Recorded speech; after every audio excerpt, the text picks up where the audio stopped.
এটা হচ্ছে ক্র্যাঙ্কশ্যাফট, আমাদের ক্র্যাঙ্কশ্যাফট বসানো কমপ্লিট। এখন এটা হচ্ছে ইঞ্জিনের হোয়াইট অ্যান্ড ব্যালেন্সার, ইঞ্জিনের কম্পাউন্ডটাকে ব্যালেন্স করে।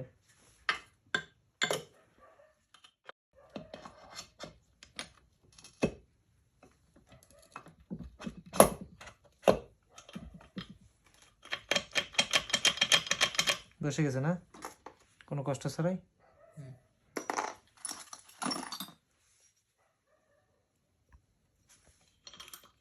এগুলো কি গিয়ার ফিঙ্গার?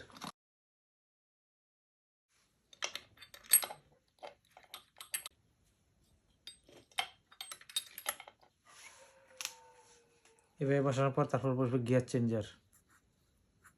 এটা হচ্ছে নিউট্রালের চিহ্ন, ঠিক আছে? এই যে নিউট্রাল চিহ্নটা এই জায়গা বরাবর যাবে, বসলে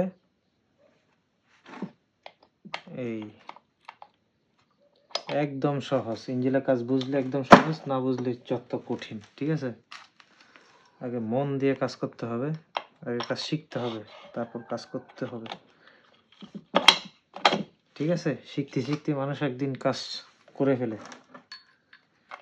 কেউ মার্কেট থেকে কাজ শিখে আসে না, সবাই দুনিয়াতে এসেই কাজ শিখে কাজ করে, ঠিক আছে? আমাদের সেটআপ গিয়ারবক্স সেটআপ কমপ্লিট। হ্যাঁ, একটু অয়েল দিয়ে নিব। এই গাড়িতে যেই গিয়ার বক্সটা আমরা ফিটিং করলাম, আপনার পূর্বের ভিডিওতে দেখছেন আমি গিয়ারের মেন শ্যাফটটা চেঞ্জ করে দিয়েছি। কেননা গিয়ার মেন শ্যাফটের যেই হাফ পিনিয়াম বসবে, চেন পিনিয়ামের হাফ পিনিয়াম, ওই পিনিয়ামের বুস্টটা খেয়ে গেছিলো, যার কারণে আমরা কমপ্লিট গিয়ার শ্যাফটটা চেঞ্জ করে দিয়ে এখন আবার গিয়ার শ্যাফটটা নতুন দিয়ে গিয়ারটা কমপ্লিট করলাম সেটআপ।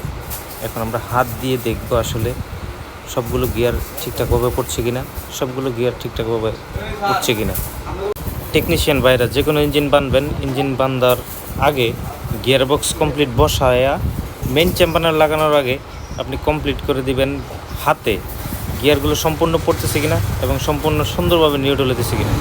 কারণ গিয়ার পিনিয়াম যখন আপনি শেপে গাঁথবেন, তখন যে কোনো একটা ওয়াশার অথবা সান ওয়াশার, লক ওয়াশার বেশ কম হইতে পারে, ঠিক আছে? সেক্ষেত্রে আপনার হাতে গিয়ারগুলো ঠিকমতো পড়বে না। যদি একটা ওয়াশার সান ওয়াশার যদি বেশ কম হয়, তাহলে কখনোই গিয়ার ঠিক মতো পড়বে না।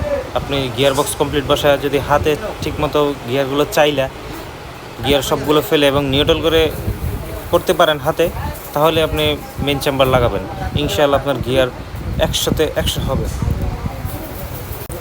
আমাদের সঙ্গে থাকেন, আমরা সম্পূর্ণ ইঞ্জিন বানবো ইনশাআল্লাহ। সম্পূর্ণ ইঞ্জিন বাঁধার পর আমরা স্টার্ট দেবো, সাউন্ড কোয়ালিটি অবশ্যই আপনাদের শোনাবো ইনশাআল্লাহ।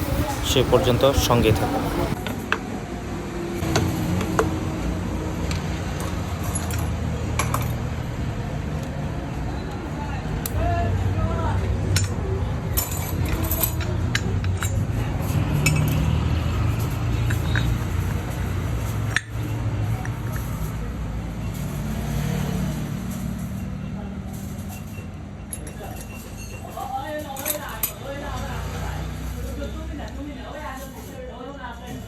বিস্কিট